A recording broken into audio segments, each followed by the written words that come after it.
they were getting us ready to go through France, which had been liberated by this time.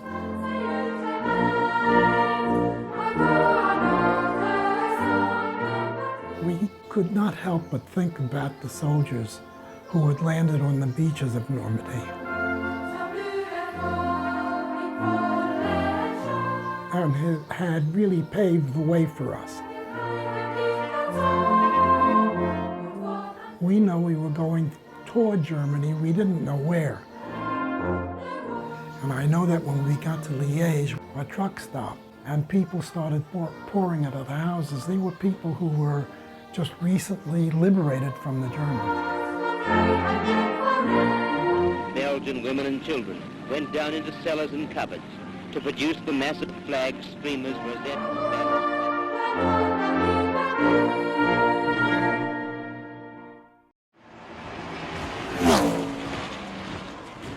On December 10th, 1944, the 106th Division finally reached their objective, which was an area that they should take over from the 2nd Infantry Division, which had been there for a few months before.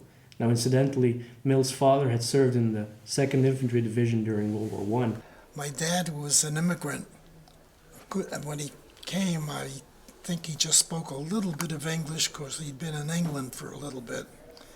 When he got here, he went through life. This was later on. Nobody ever thought that he was not born in America because he spoke English without an accent and was very popular with the veterans.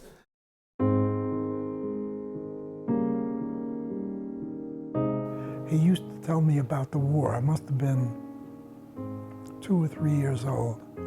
And when he had me, if my mother was someplace else, he'd tell me about Europe, and then he told me about the war.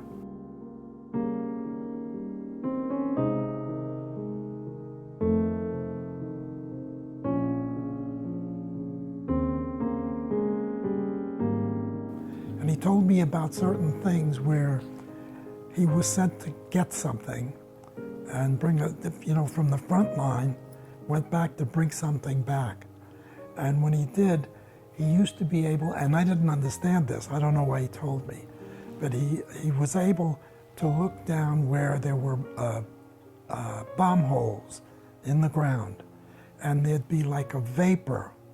There was wet and there was a vapor, and that was gas that the Germans in World War I had used, and you were told not to go near them.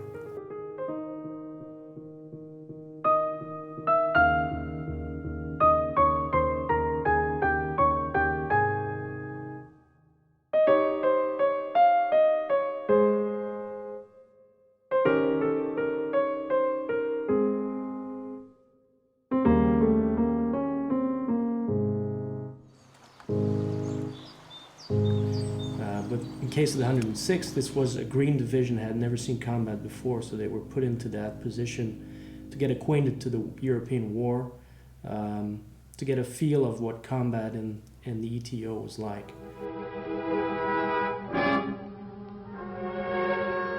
We were using the Ardennes as a combined training and rest area. The Nazi knew that, too. And my training had been in radio. I was a radio operator. I could send and receive Morse code, which was the important thing. And then we did other things like climbing up a telephone pole, to repair wires, which we really didn't know very much about.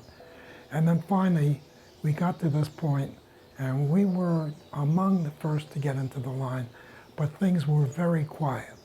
These are all indications of former West Wall positions. These are all bunkers that were built by the Germans in the 1930s as part of the West Wall, and that have been blown up by the French army after the war. But some of these remnants are still here. Slowly but surely nature is overtaking them, but you can still see them. Now, in this general area, this is where the 1st Battalion of the 423rd was positioned on December 16th, 1944.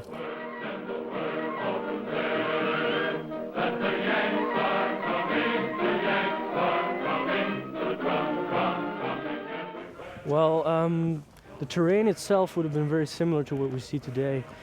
But in the wintertime, especially mid-December, there would have been, at least on this ridge, about 5 to 10 centimeters of snow. It was miserable weather. There's sleet, snow, rain falling on the GIs. The position where Milt was on 16 December 1944, he was with the 1st Battalion, 423rd Infantry, and they were positioned just along the road running parallel from the main road that runs across the Schneeifel Ridge. You see it indicated on the map as the West Wall Way.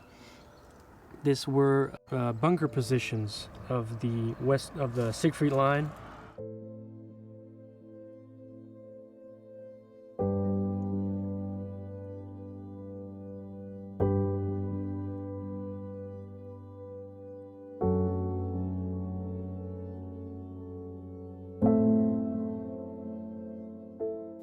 As we got to our final destination, we found it was a German pillbox, part of the Siegfried Line.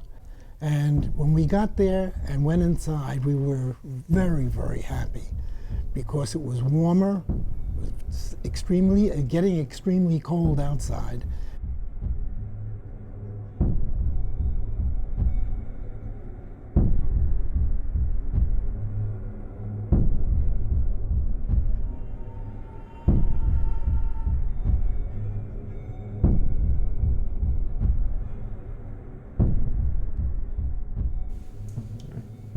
So on the morning of 16 December 1944, the men of the 106th Division, who had spent a week in that position in relative quiet conditions, were awoken by a terrible barrage of artillery. There was a tremendous barrage by the Germans.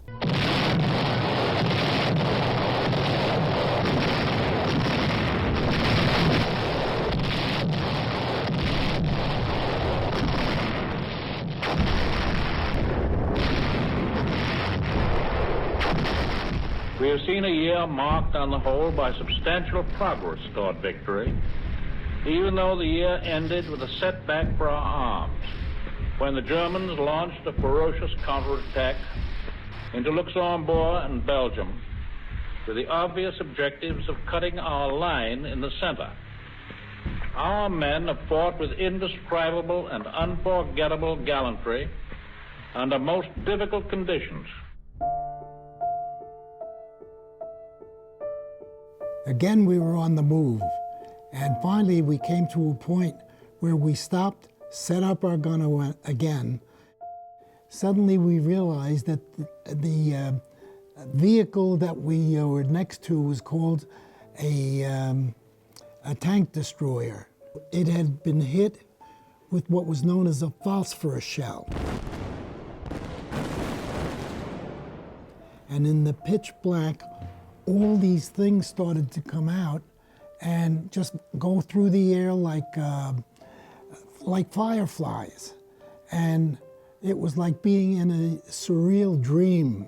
It was just terrible and very frightening.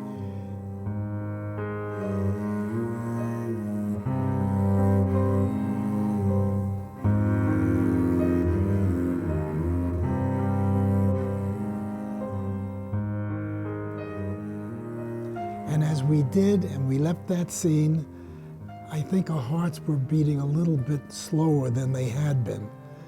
And finally, we really we were passing many vehicles that had been abandoned, either because they had no gas or they had been hit, couldn't go any further. And we got to the point where we ran out of gas. And at this point, we were told, you're all rifle. You're no longer with a cannon. And when we got off, I realized that I was armed with a pistol so that I could pass ammunition to the gun. And I was good with a rifle, and I was good with a carbine, but I was probably worse than the whole army with a pistol. I was terrible. And as we went to the area where we were directed to go to, I saw soldier who had been probably killed, and he had a carbine, and I threw my gun away and I took his carbine, and I took some of his ammunition, and then I followed the people who were in front of me.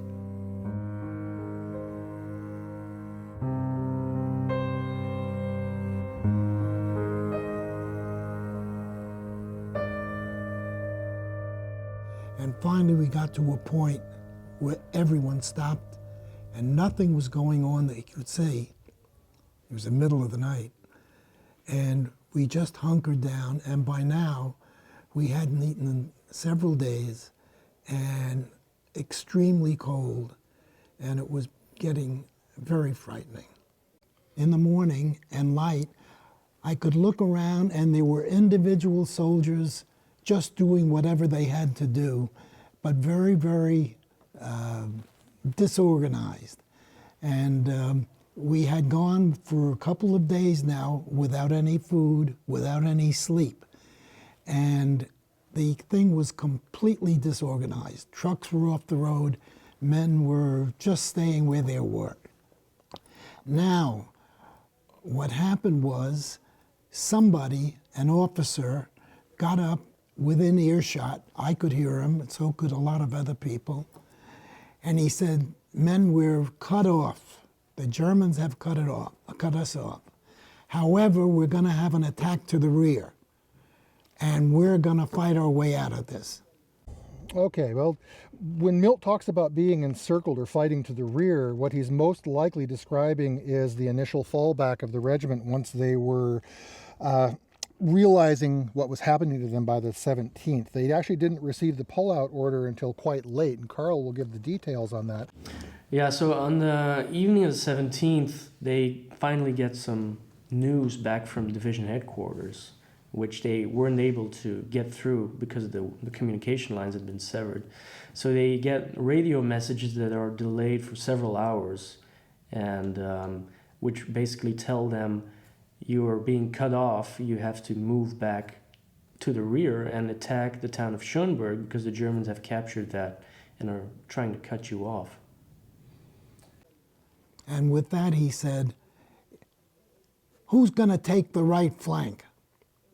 And some major jumped up and said, "I'll take the right flank. Headquarters company, follow me." There was no headquarters company. I only remember one thing where they told us, when we got to a certain point, the road is going to turn, and don't slow down, because the Nazis have a gun trained on that spot. So just go through it as fast as you can. But the forest had been planted very carefully by the Germans so that that a sniper could shoot down one of those alleys if he saw an enemy. Well, there was one point as I was going through that, a shell came through and missed me by about 6 inches, and we continued until dusk, and at that point we had to get into some sort of shelter, and there was no shelter around.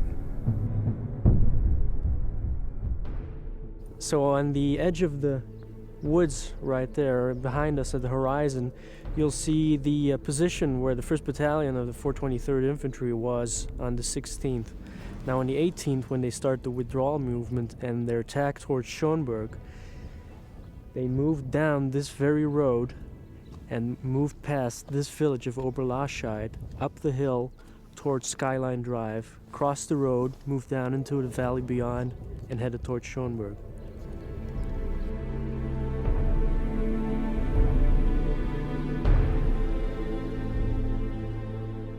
And in that forest, there were trees where the branches came out about 4 feet above the ground, and with all the snow that had been dropping, came down, and the branches had come down, and we realized we could get underneath those, get inside, and if it kept snowing, they could never see us there.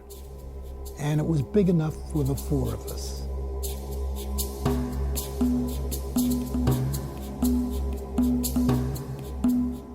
probably about 7, 8 o'clock in the morning.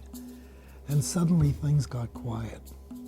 And one of us, it might have been me, but I'm not sure, said, let's get rid of our guns. We can't go out and fight the whole German army. So let's get rid of them, let's destroy them. Go out, does anybody have a white handkerchief or something? And somebody did. Hopefully nobody will see us and we'll get the hell out of here. There was nobody around.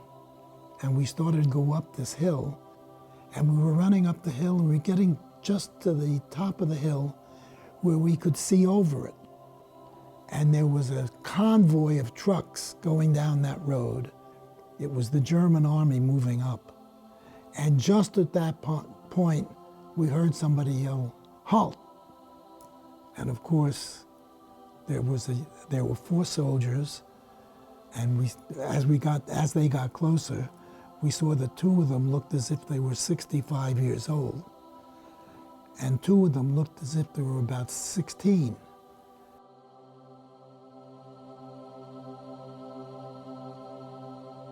So when the GIs were captured, they were searched. Germans took everything of value, whatever fit their needs. They took wedding rings, they took rations that were left, they took watches, and then those troops were about faced and marched back into Germany. So they were taking them out of the active combat area and marching them into Germany. We marched for the next 2 days out in the cold, without food, and many soldiers dropping out, many soldiers being pulled along by their stronger comrades, and we didn't know where we were going. Immer wieder das gleiche Bild. Vorgehende deutsche Kolonnen, Gefechtsfahrzeuge, Nachschub, Trosse auf der einen Seite und Dreierkolonnen marschierender weißer und schwarzer Amerikaner. We are in the town, the old provincial capital of Prüm. This was the town through which the bulk of the American POWs who were captured from the 106th Division and others, but mostly the 106th, were marched through on the way back to the town of Gerolstein, a few miles east of here, to where Milt and a few thousand of his good friends were marched out and back to the railhead at Gerolstein and put on the trains. The staging area for those POWs was not the train station itself, but just up the hill in an old wire factory, and that's the facility that we're about to see right now. This factory was used to house many, many hundreds of veterans, and when it filled up and overflowed, which it did when the 106 POWs came in, over 7,000 of them in the first wave, they were then pushed into barns and fields surrounding this factory. So we're essentially sitting right in the middle of the POW assembly area for all of the 106 soldiers that were taken out of the Bulge and moved back to Limburg-Dietz, which is where the trains from Gerolstein were headed.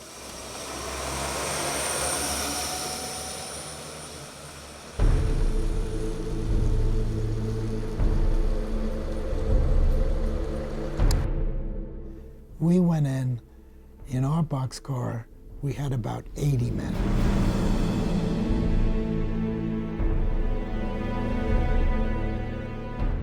And at first, we didn't know what to do. There were 80 of us standing. Nobody could sit down. There just wasn't enough room. Well, we couldn't do that, and somebody got a great idea. And he had one guy sit down with his legs open. Then the next soldier sat down between his legs, and we made files of maybe, I don't know how many men. And on the 3rd day, actually the 2nd night, we stopped, and in the morning, we heard planes.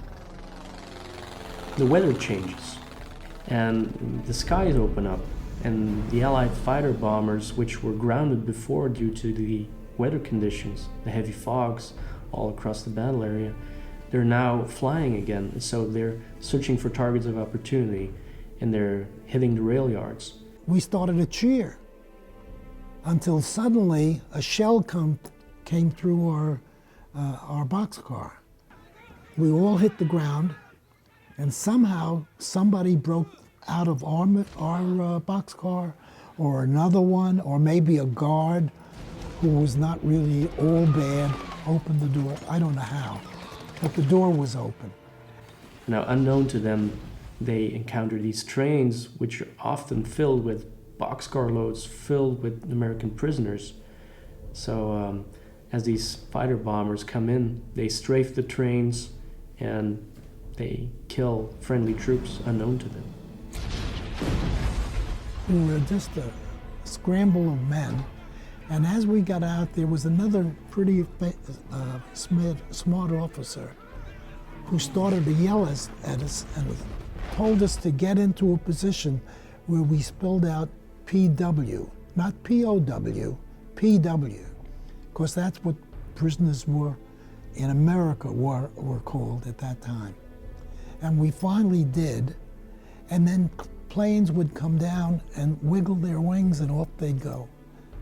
And we stood there, and suddenly one guy yelled out, "Hey guys,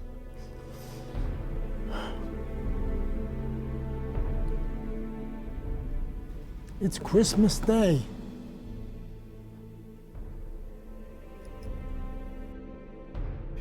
After the war, I found that the same day that we were being strafed, my father's store in Larchmont, New York, burned to the ground.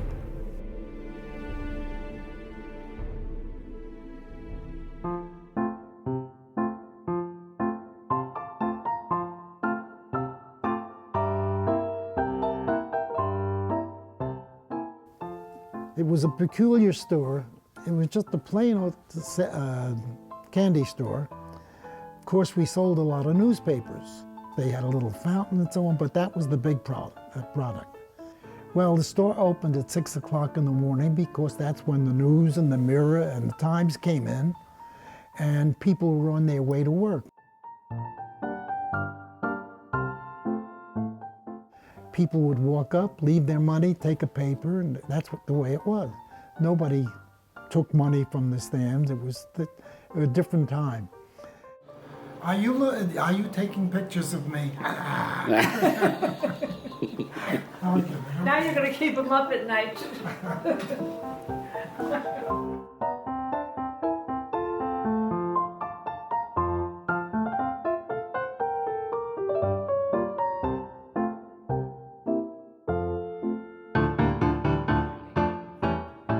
And the routine was, my mother would take care of me until about 10 o'clock in the morning. The store was open at 6. And my father would go home, have his breakfast, and take a nap. When he came back, my mother went to the store, and then she stayed there for I don't know how many hours when he came back. And and then they had to stay open till midnight. And the reason for that was that a lot of our customers played the numbers, and they could get the results of the late races at midnight when the papers were delivered, called the Bulldog editions. And they could take the paper and they could figure out what the winning numbers were, and they knew if they won or lost. It was very important to them. The store had to be open or they'd be going elsewhere.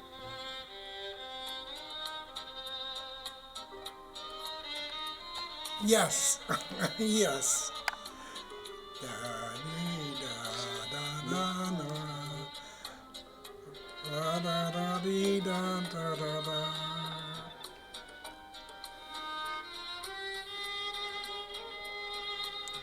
Unbelievable.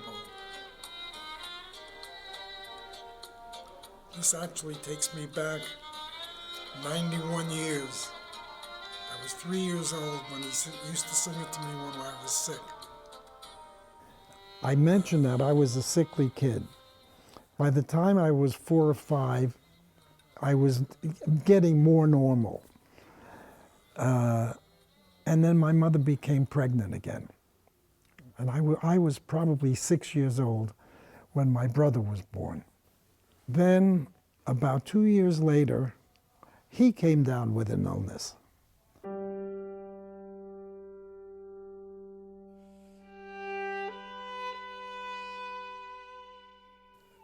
I do think of him, and I think of what my life would have, how my life would have changed, how The life of my parents would have changed. The life of so many people would have changed. He died when he was about 2.5 years old, and that was too bad. Anyhow, this again is my father. This is my uncle who they became partners. I can only think that this is my grandmother, but I don't know. My mother was young. My father was not quite young, but he was very healthy, very, very strong guy. I gotta tell you something, I love them. They were really, really great parents.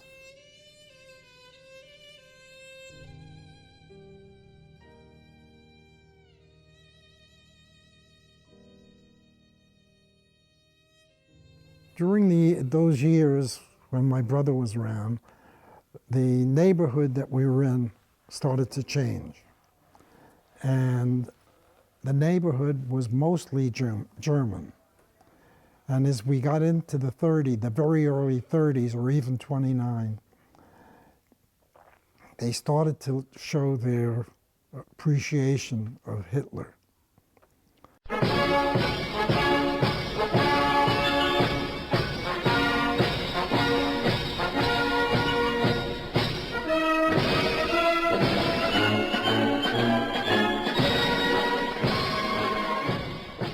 They had an organization called the Brown Shirts. These were the young people, very militaristic, who were practicing war. They would actually march with the swastika flying, equal with the American flag. And where the people had been very friendly with us before, now, knowing that we were Jewish, I think they knew that before too. But because of that, the entire feeling changed. And it was at that time my father decided he had to sell the store.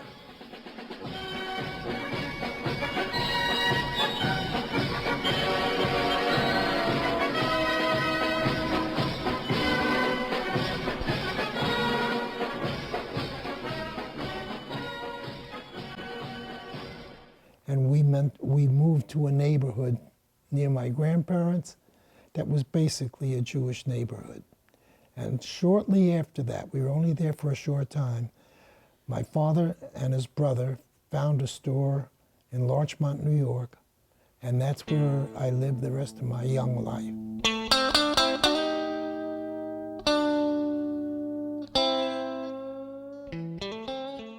People are going to be equal. They're going to be accepted in the same way that other people are accepted. They can be black, they can be Muslim, they can be Irish, they can be Italians, they can be Jews, they can be anything. They all were very important in building the America that we have now, and one that's continuously improving. And if there's anybody that tells you they are going to make this country great again, they're out of their heads. They're crazy. When I was in basic training, there were times when we got to go to town. This was in Alabama.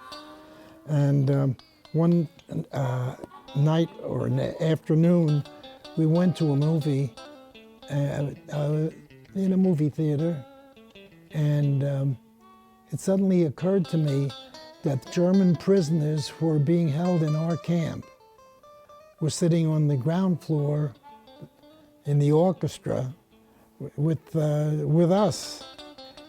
And upstairs were all the blacks who were not allowed on the first floor. These German prisoners were being treated better than the blacks who were born here, and they were not treated well. They were treated very poorly. When we got to Larchmont, I was still going to high school in New York City. And What I would do is I would go to the school in the morning. On the train, I was with all the millionaires from Wall Street. And of course, I had 2 nickels, one to go to my school and one to come back to the Grand Central.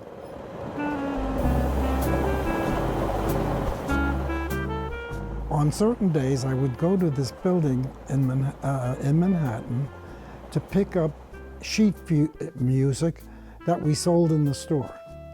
The building was known as Tin Pan Alley. One day, a man walked in, and he walked over to the sheet music. He said, "Well, I want to thank you because this is my song." And he showed him the picture. And of course, in those days, they'd pick up on the sheet music, on the front page, they would usually have a picture of a person who had recorded the song. And I said, "Get out of here. You're not Bing Crosby." He said, "No, no, no, no. I wrote the song." You better watch out. You better not cry. You better not pout. I'm telling you why. Santa Claus is coming to town. He's making a list. He's checking it twice. He's gonna find out who's sporty and nice.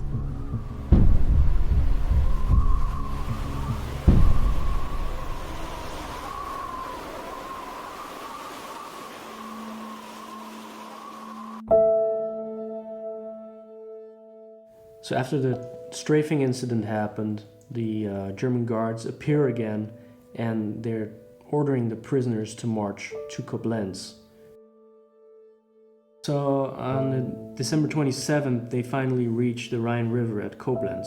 And they cross the Rhine, and they march another about 30 miles to Limburg, where they take another train, which would eventually bring them to Stalag 4B at Mühlberg on the Elbe River.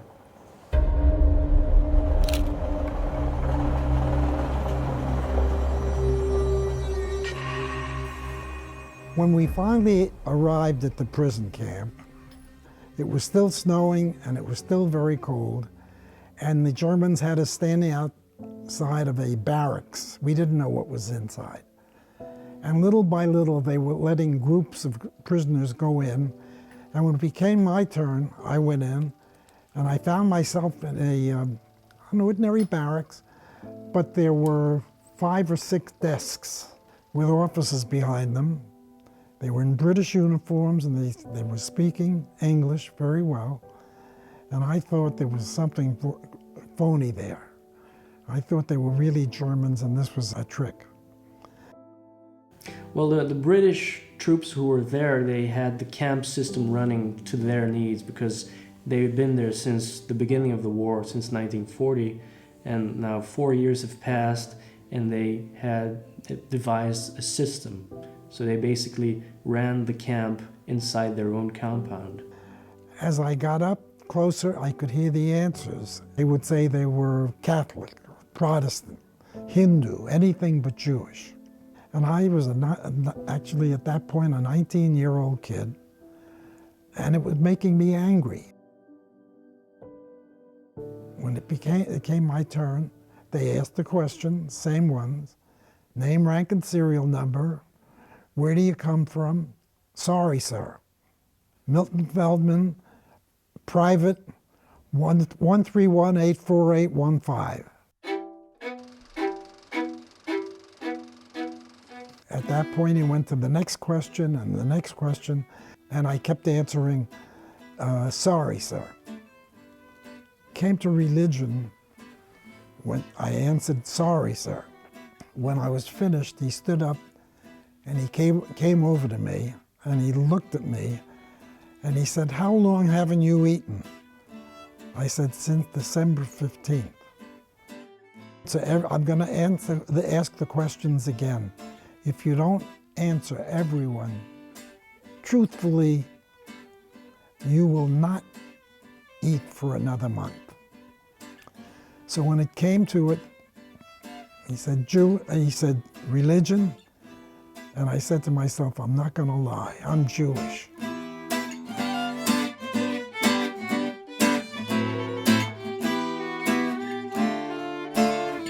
So Stalag 4B was one of the largest German POW camps of the war. The population at the time Milt and his men of the 106 arrived was about 25,000.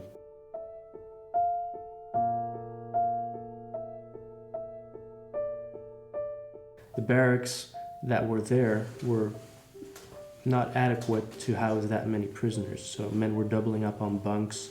Sometimes men had to sleep on the floor of the barracks, so there was too much people in one place. It was definitely overcrowded. After nearly 2 months of anxiety following the receipt January 12th of news that their son, Private Milton Feldman, was missing in action, good news came yesterday morning, to Mr. and Mrs. Jacob Feldman on 1880 Palmer Avenue, Larchmont, in the form of a letter written by Private Feldman from a German prison camp. Private Feldman, a member of the 1st Army 423rd Infantry, the 106th Division, which was virtually wiped out in the Belgian Bulge, wrote his parents as follows: "At last I get a chance to write to you. I guess the important thing to tell you now is that I'm well and safe.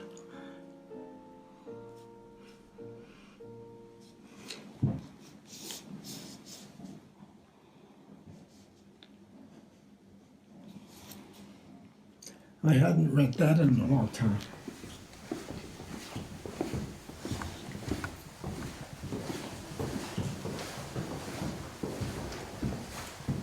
Yeah, so here you see a lot of memorabilia I've been able to assemble over the past 10 years, a little over 10 years.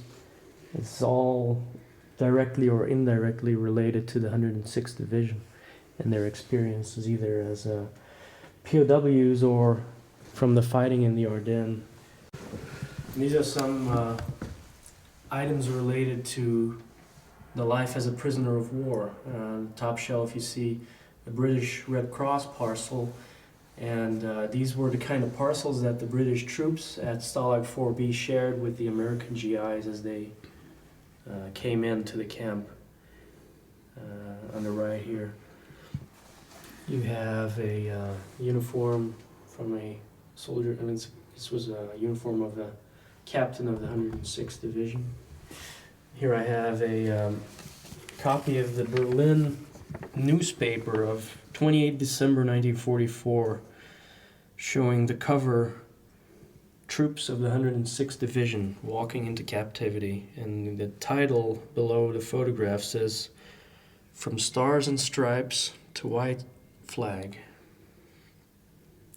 Very propagandistic. And yeah, so each prisoner of war camp usually had a lazaret. It's a camp hospital. The camp hospitals were usually run by captured medical personnel. When they carried me to the hospital, I was more or less out of it. And as I got there, they put me in a sort of a bed. It was more like a cot. And they had taken my clothes off, which were filthy by this time. And a very short time later, this little short guy came over, and he looked at me, and he looked at my clothes, and he just reached under my pillow, and he took my clothes, and he just walked away. Maybe an hour or two later, here comes this guy with my clothes, all washed, good, puts them back under my pillow. That was the first time I saw this guy, and he was a patient. In the room that I was in, there were about 16 of us, all different nationalities. A short time later, some food came, and I wasn't able to eat it because I really just couldn't handle it. And all of a sudden, the same guy comes over to me, and he started to feed me. He was a Dutchman, and we helped each other through the time that we had left, which was considerable. And we had gotten together with 2 other people that I knew in the hospital, and we just melded together, and we helped each other survive.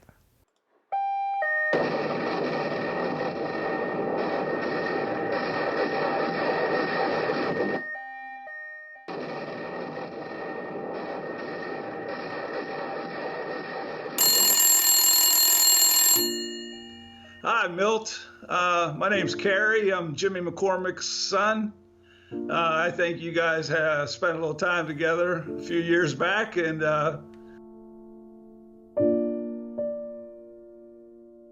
my dad passed away in 1967. He was 42, and I was only 8, so I never knew my dad as an adult. So there was a lot of unanswered questions, especially about the war. I used to ask my mom, and she knew the basics, and but he never really talked about it. So all these years I've been wondering, until recently I found in my dad's wallet, in his things, I found a folded up piece of paper with a list of names of guys that, when I found that list, it had 4 names on it with stars next to it. Your name had a star next to it.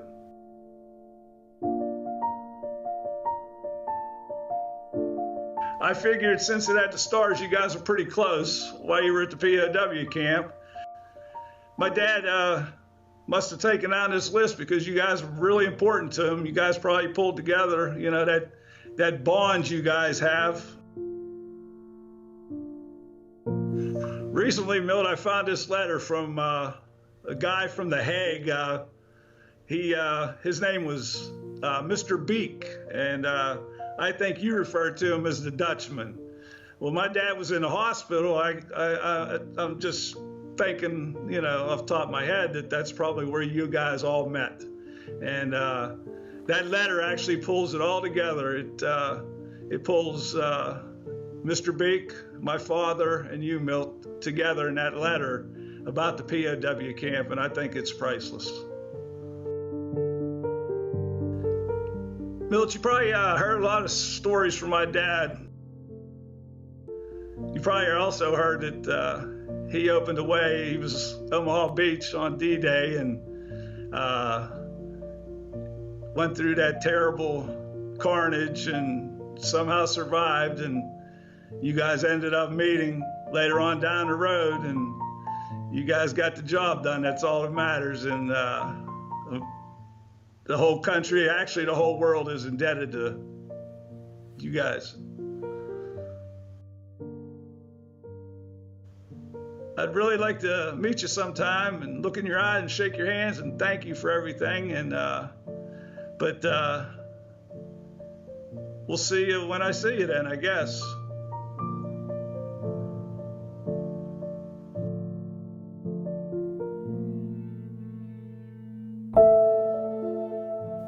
One day, close to the end of the war, a friend of mine was passing by. It must have been late March or early April, and he was Jewish. And he came into my barracks and he said to me, "Come with me." And I knew it was something important, so I did. I followed him, and we went to a barracks that was quite a ways from mine. When we got inside, there were maybe 15, 20 other prisoners, all Jewish. And when we got there, they were getting ready to conduct a service for Passover. This was right under the nose of the guards. And you couldn't go in groups. Couldn't be too many people there. And we had to get there 1 or 2 together at a time. And we did. Whenever an American prisoner would die in the camp, the Germans would bury him in the Neuburgsdorf cemetery. It's the village just north of Stalag 4B. And then whenever such a burial took place, the Germans provided a photographer who would take a propaganda photograph of the burial, when you see the coffin draped in an American flag, and You have a firing party there and a row of honor standing at the grave. So, and all these men who were buried there were later repatriated back to the United States or buried at one of the military cemeteries in Belgium or in the Netherlands or Luxembourg. So we're standing here this morning at the Ardennes Military Cemetery just outside of Liège, Belgium. Standing here amongst thousands of American GIs who fell during the Battle of the Bulge. And the particular gravesite which we have right here in front of us is the tomb of Lieutenant Colonel William H. Craig, the commander of the 1st Battalion, 423rd Infantry Regiment. Colonel Craig was Milt's battalion commander, and he was killed on December 19th, 1944 during an artillery barrage just outside of Schoenberg, Belgium.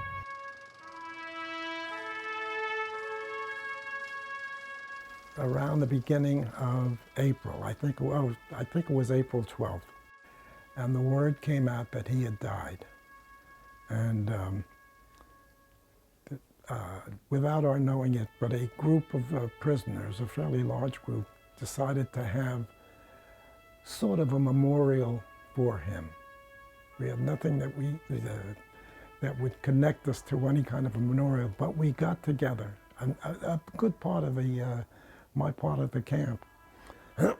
And these people conducted what they felt was a ceremony for Roosevelt right in the prison camp. It was just days before we were liberated. On the 23rd of April 1945, the troops of the Russian army finally arrive at the camp gate in Stalag 4B.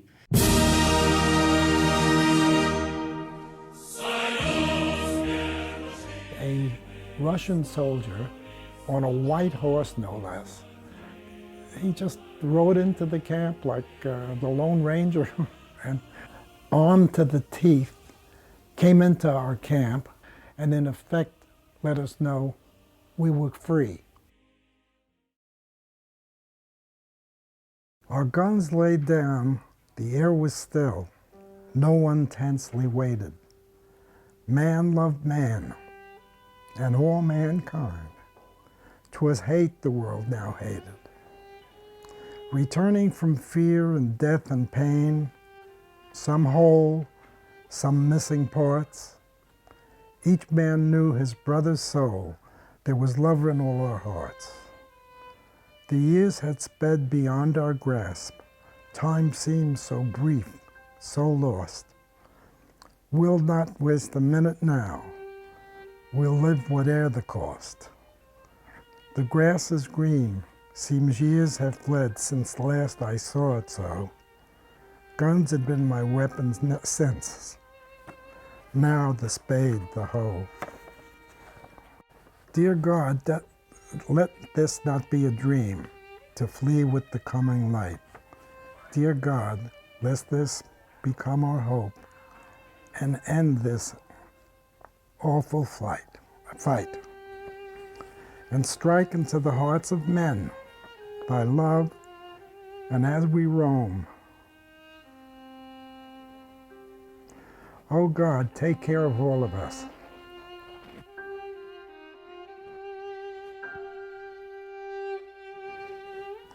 And turn our faces home.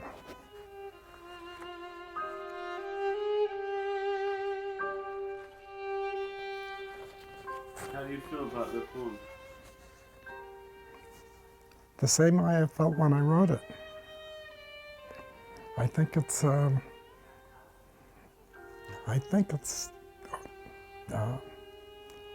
charge that war is certainly not heroic or good. It's terrible. People do what they have to do, and what they do is not very nice. And it's just the sort of thing that it's your duty, you do it. When you do it, you're not a hero.